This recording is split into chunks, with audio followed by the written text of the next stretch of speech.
Assalamualaikum warahmatullahi wabarakatuh. Bismillah, alhamdulillah, wassalatu wassalamu ala rasulillah, amma ba'du.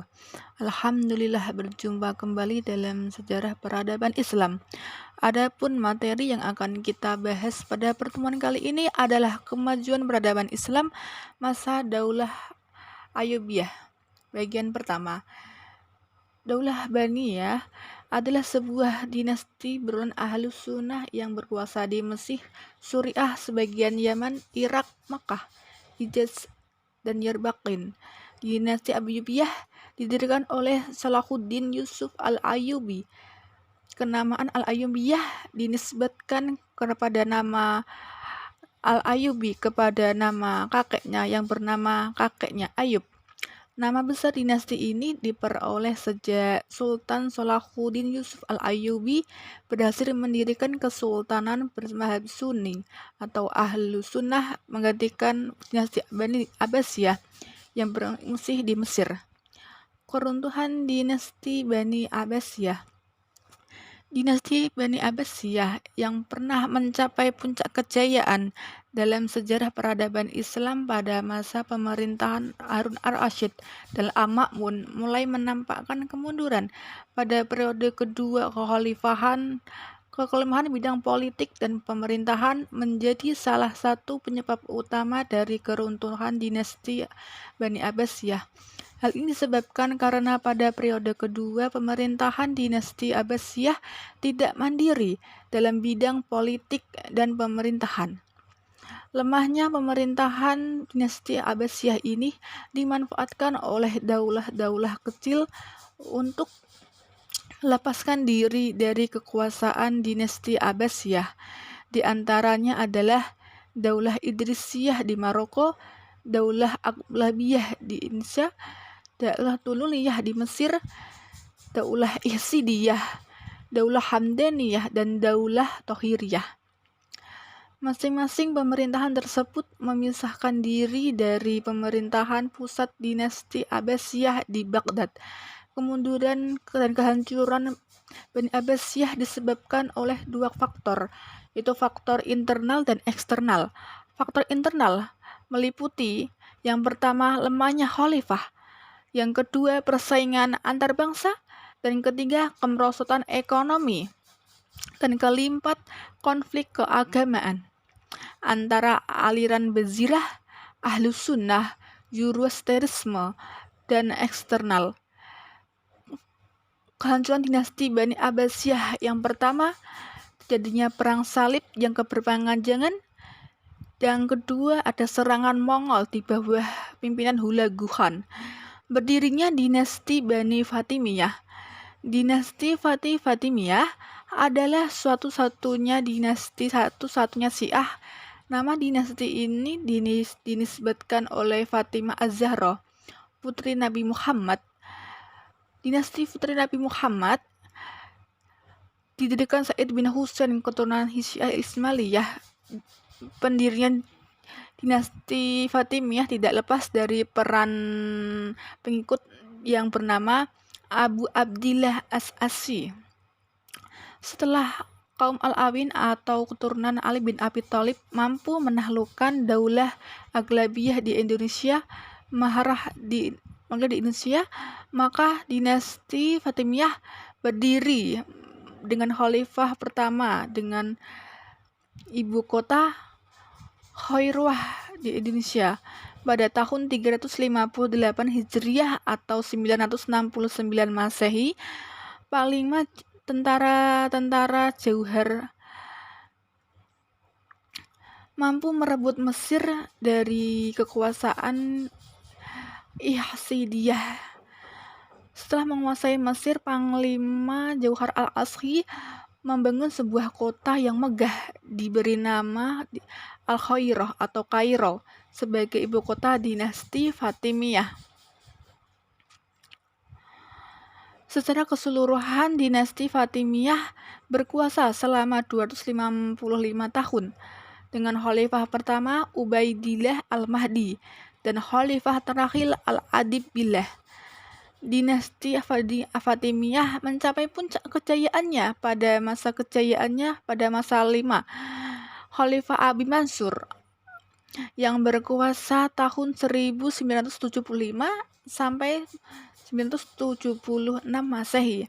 Di bawah kekuasaan masanya pada masa pemerintahan Khalifah Al-Mu'izz Lidiniyah, Masjid Al-Azhar diubah menjadi Universitas Al-Azhar.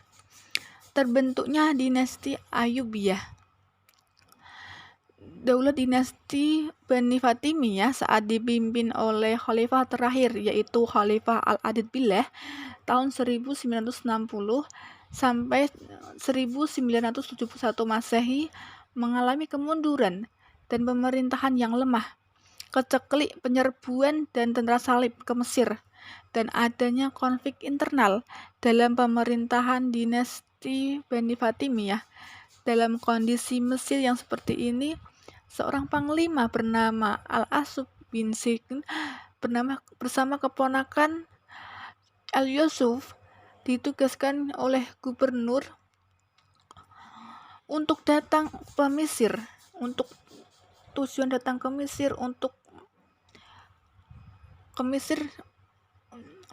pada tahun 1160 Masehi. Nuruddin Yangki, gubernur Suriah, mengutus Salahuddin dan pamannya Asaduddin Sirkuh ke Mesir membantu Wazir Syawar di kudeta Dirgam, sehingga akhirnya Syawar berhasil menjadi Perdana Menteri Mesir kembali. Pada tahun 1167 Masehi, Syawar yang telah dibantu oleh Asaduddin Sirkuh dan Salahuddin justru bersekutu dengan King Al-Merik, panglima tentara salib. Salahuddin dan Sirkuh datang kembali ke Mesir atas perintah Nuruddin Yangki untuk menyerang Syawar yang berkedudukan di Mesir. Terjadilah peperangan dengan perjanjian damai. Yang pertama ada pertukaran tawang perang. Yang kedua, Salahuddin kembali ke Suriah, Amauri ke Yerusalem, dan Syawar ke Mesir.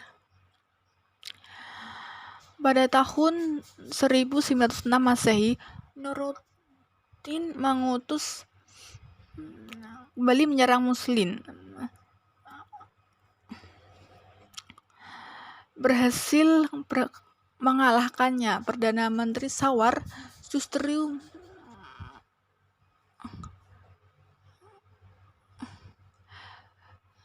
dan Salahuddin Al-Ayyubi menangkap Perdana Menteri Syawar. Syawar pun dihukum mati oleh Khalifah Al-Adid karena berniat membunuh Salahuddin Al-Asaduddin Yusuf. Sepeninggal Syawal, Panglima Asaduddin Surki yang diangkat menjadi Perdana Menteri Mesir oleh Khalifah Al-Adid.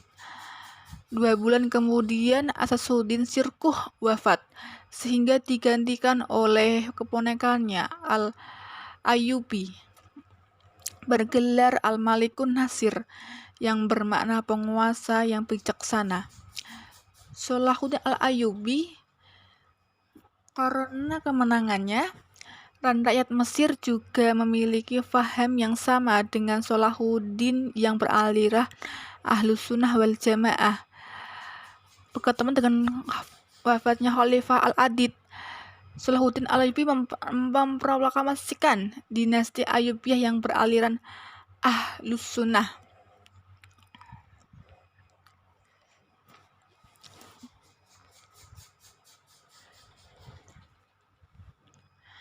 Pada tahun 1174 Masehi, Nuruddin Yangki, gubernur Suriah, wafat, digantikan oleh putranya yaitu Soleh Ismail yang berusia 9 tahun.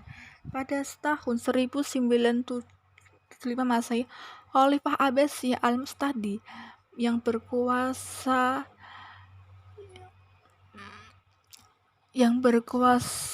Suriah Tengah dan menghadapi kepada Salahuddin dan memberi gelar Al-Mu'izz li Amri Mu'min yang bernama orang yang memuliakan pemimpin orang mukmin.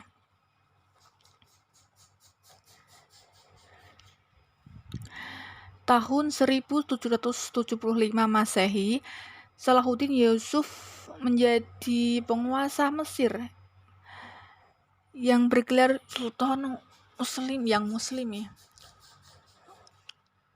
Sekian pembahasan kita pada pertemuan kali ini, semoga bermanfaat.